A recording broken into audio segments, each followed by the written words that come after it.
I never thought I'd be slapped across the face by my future sister-in-law in front of 150 wedding guests just because I refused to hand over the house I'd scraped and saved my entire youth to buy. But that wasn't even the worst part.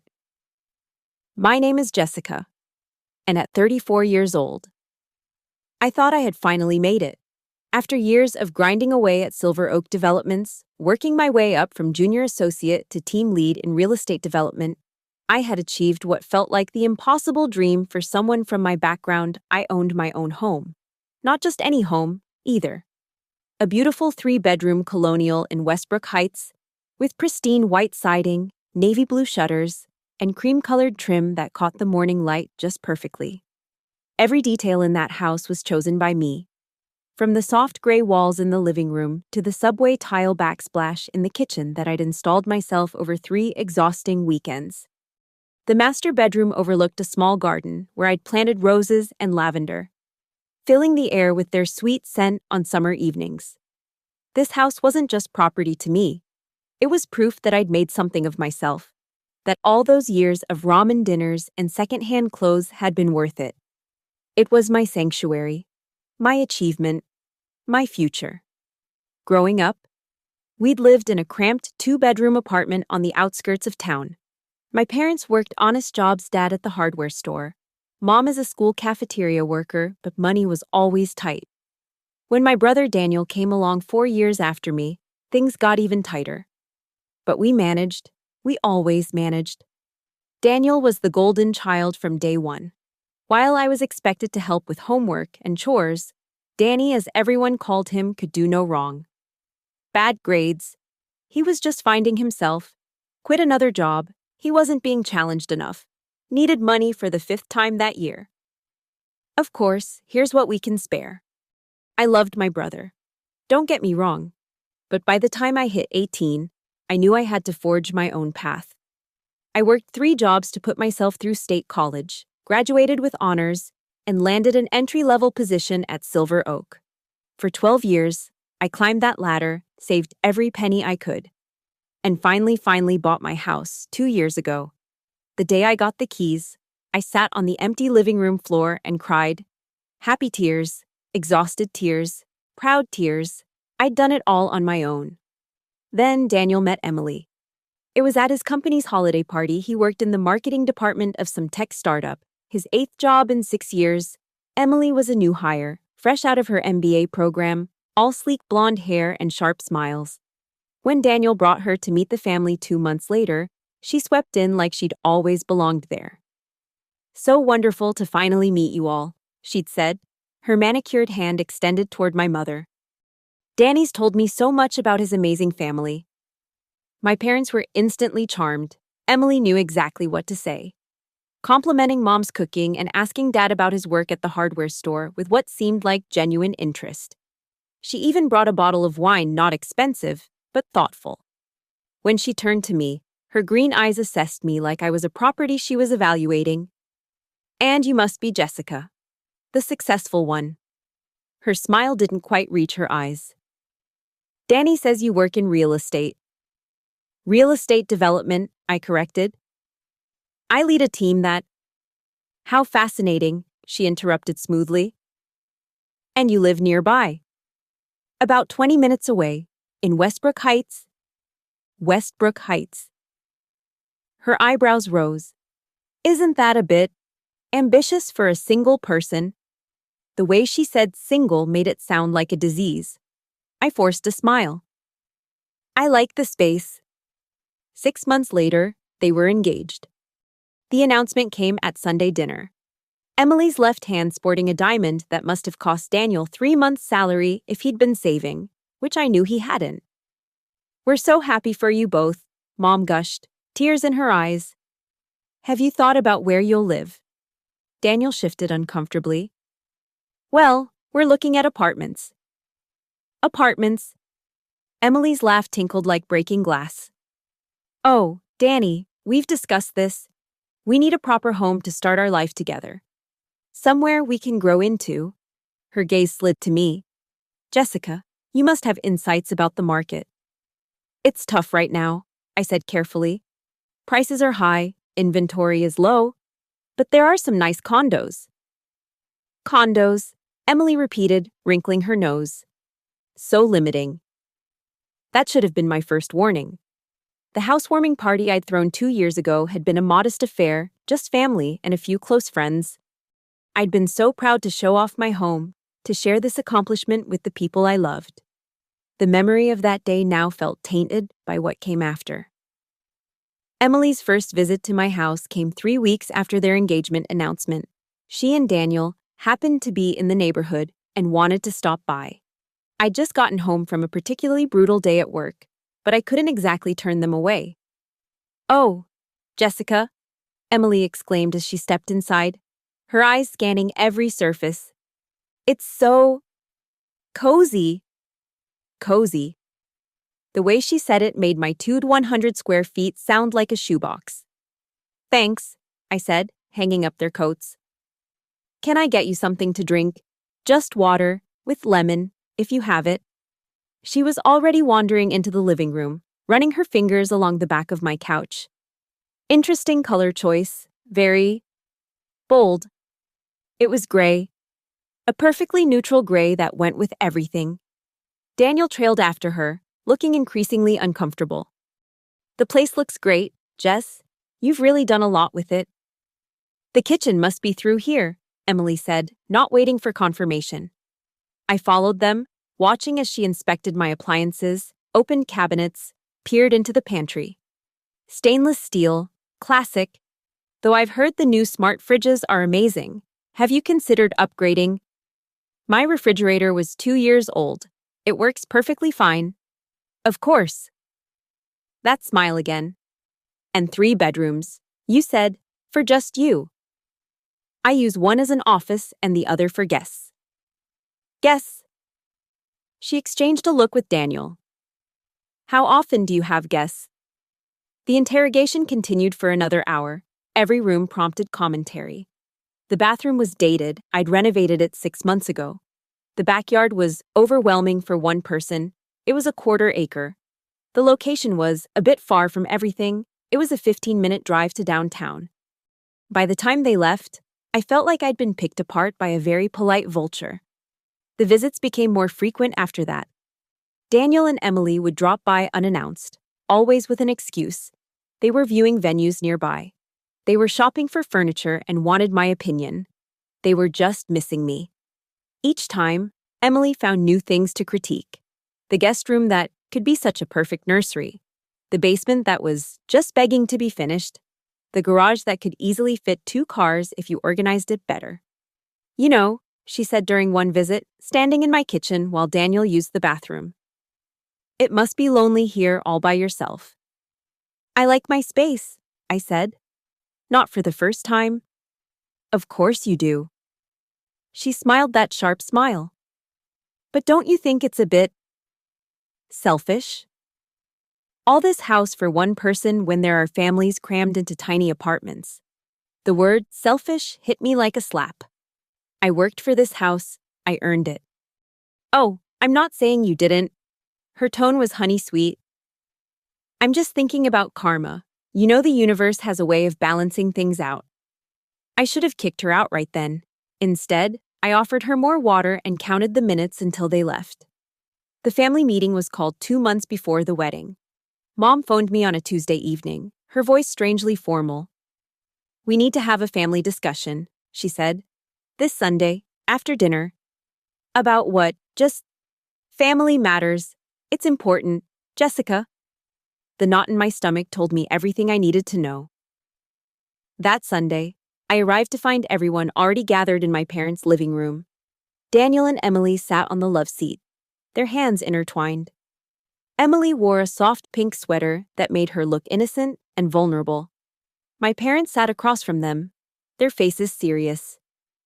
"Sit down, sweetheart," Dad said, gesturing to the armchair they'd left for me. It felt like facing a tribunal. Mom cleared her throat. "We wanted to talk to you about Daniel and Emily's living situation." "What about it?" "Well," Daniel started, then stopped, looking at Emily. She squeezed his hand and took over.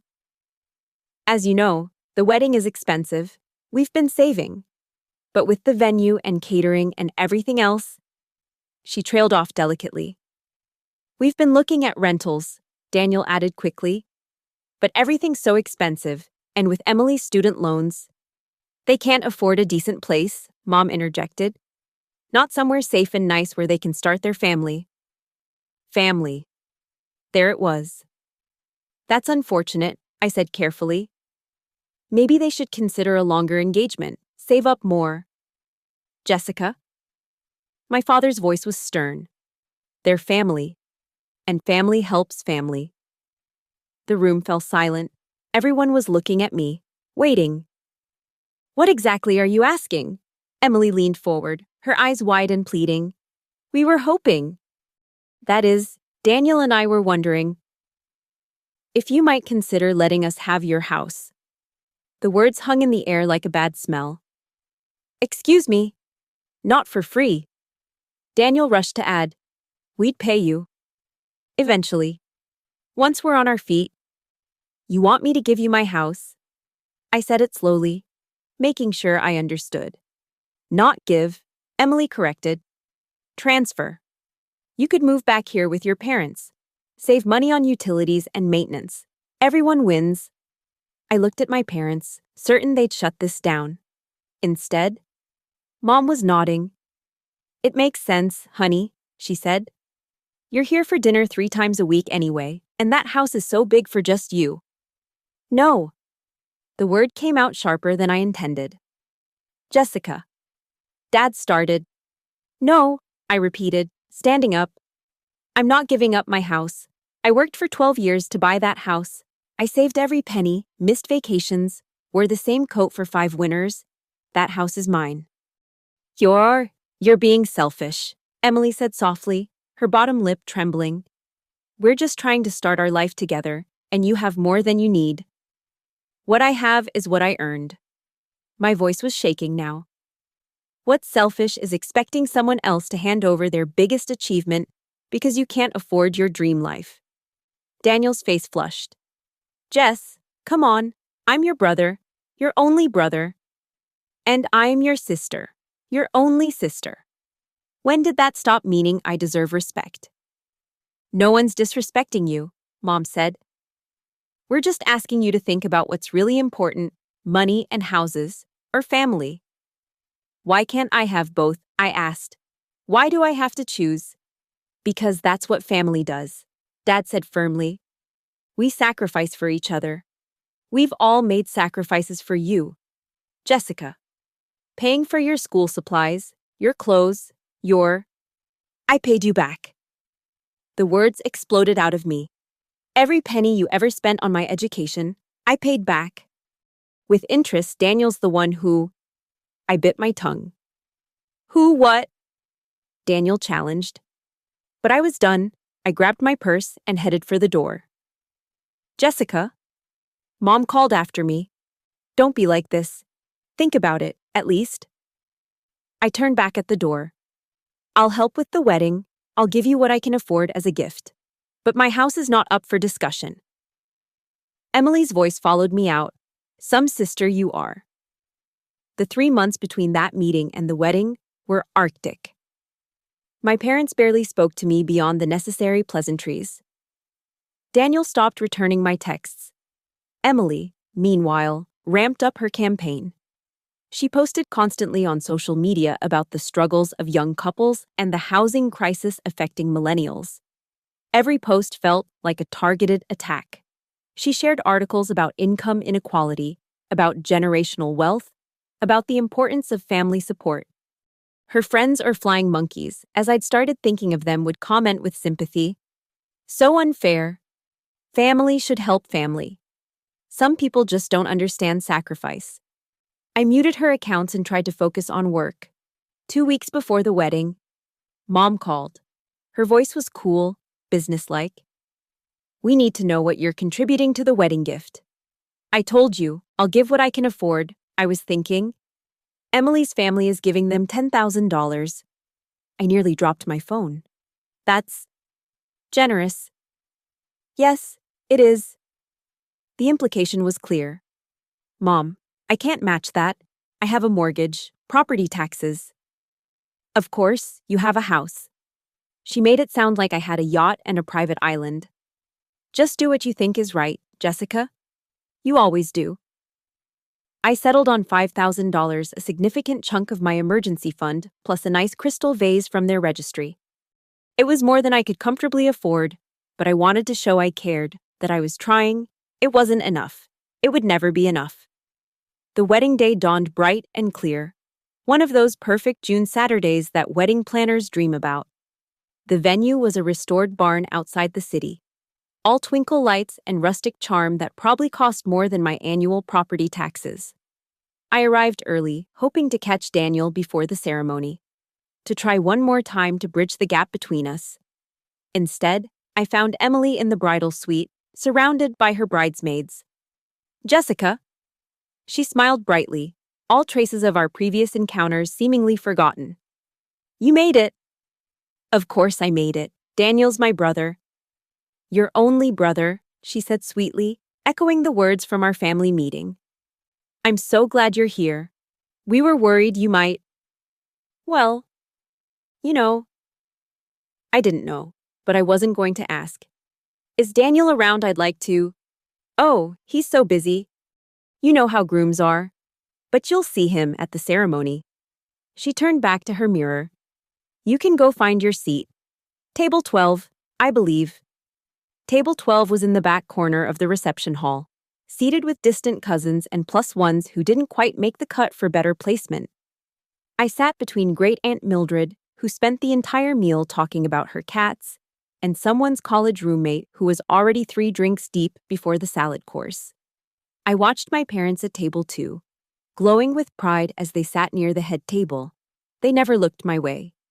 The speeches started during dessert. The best man told embarrassing stories about Daniel. Emily's sister gushed about finding true love. My parents spoke about welcoming Emily into the family, about the joy of watching their son find his perfect match. Then Emily stood up, microphone in hand. I wanted to say something special tonight, she began, her voice carrying across the room. About family. About what it really means to support the people you love. A cold dread settled in my stomach. Danny and I are so blessed to have families who understand sacrifice. My parents. She gestured to their table.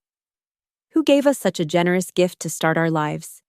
His parents, who have always been there for us. She paused, her eyes scanning the room until they found me. But sometimes, family lets you down. Sometimes, the people who should support you the most are the ones who turn their backs when you need them. Murmurs rippled through the crowd. People were starting to look around, trying to figure out who she was talking about. Jessica, she called out, and every head in the room turned toward table 12. Would you mind joining us up here? I stayed frozen in my seat. This wasn't happening. Come on, Emily encouraged, her smile sharp as a blade. Don't be shy. Slowly, feeling like I was walking to my execution, I made my way to the front. The room was silent except for the click of my heels on the wooden floor. Everyone, Emily announced. This is Jessica, Danny's sister, his only sister. She emphasized the words mockingly. Jessica owns a beautiful house, 3 bedrooms, 2.5 baths, a lovely yard. All for one person. My face burned. I tried to step away, but Emily grabbed my wrist. We asked Jessica for help, just to borrow the house, not even have it, just use it while we get on our feet. And do you know what she said? The crowd was hanging on every word. I saw camera phones coming out. She said no, her own brother, and she said no, because her house, her money, her comfort, that's more important than family. Emily, I said quietly, trying to pull away. Please don't do this. She released my wrist and grabbed the microphone with both hands. You know what's really selfish, Jessica?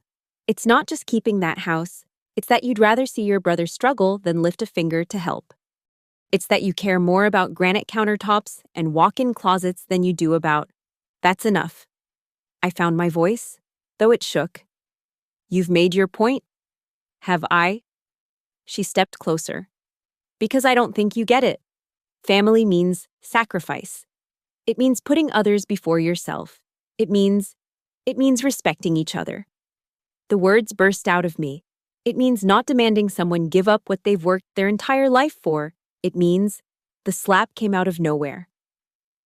Emily's hand connected with my cheek with a crack that echoed through the silent room.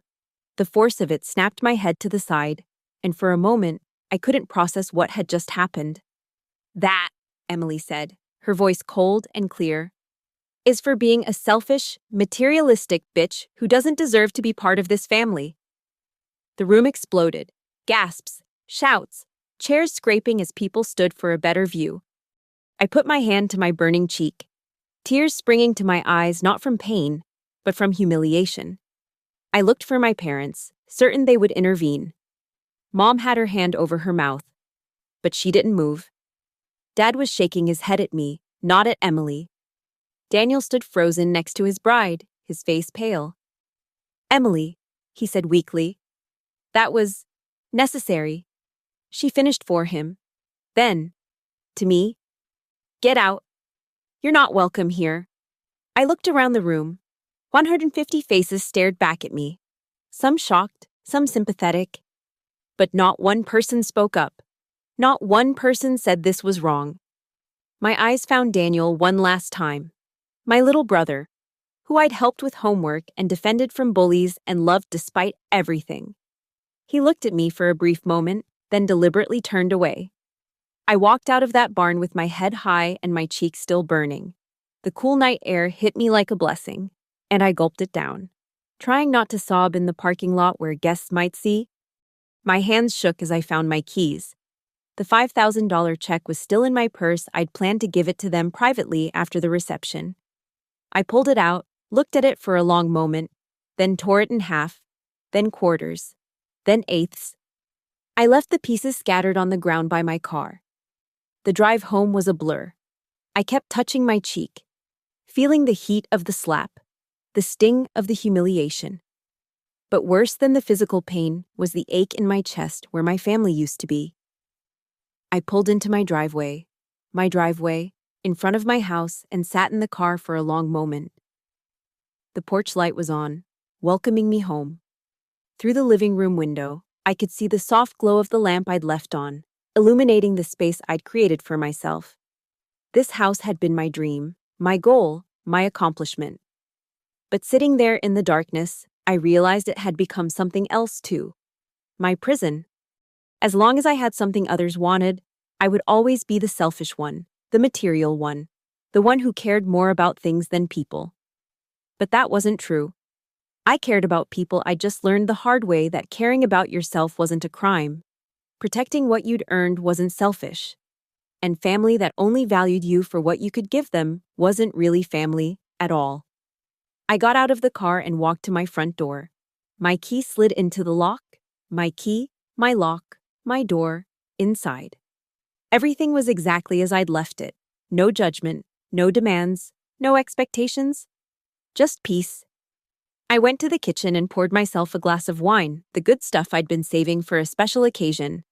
If surviving tonight wasn't special, I didn't know what was. My phone buzzed with texts. Mom, Dad, various relatives who'd witnessed the scene. I turned it off without reading any of them. Tomorrow, I'd have to deal with the fallout. Tomorrow, I'd have to decide whether these relationships were worth salvaging. But tonight, I sat in my living room, in my house, and tried to make peace with a truth I'd been avoiding for years. Sometimes the price of other people's happiness is your own. And sometimes saying no isn't selfish, it's self-preservation. I thought about Emily's words, a selfish, materialistic bitch who doesn't deserve to be part of this family. Maybe she was right about the last part. Maybe I didn't deserve to be part of a family that saw me as nothing more than a resource to be exploited. Maybe I deserved better. The wine was smooth and expensive, worth every penny. I raised my glass to the empty room, to the house that had cost me so much more than money. Here's to being selfish, I said aloud, my voice steady despite the tears on my cheeks. Here's to keeping what's mine. Outside, the night was quiet. No demanding relatives, no guilt trips, no slaps across the face. Just me and my choices and the life I'd built for myself. It wasn't the ending I'd wanted, but maybe it was the one I needed. The next morning would bring new challenges.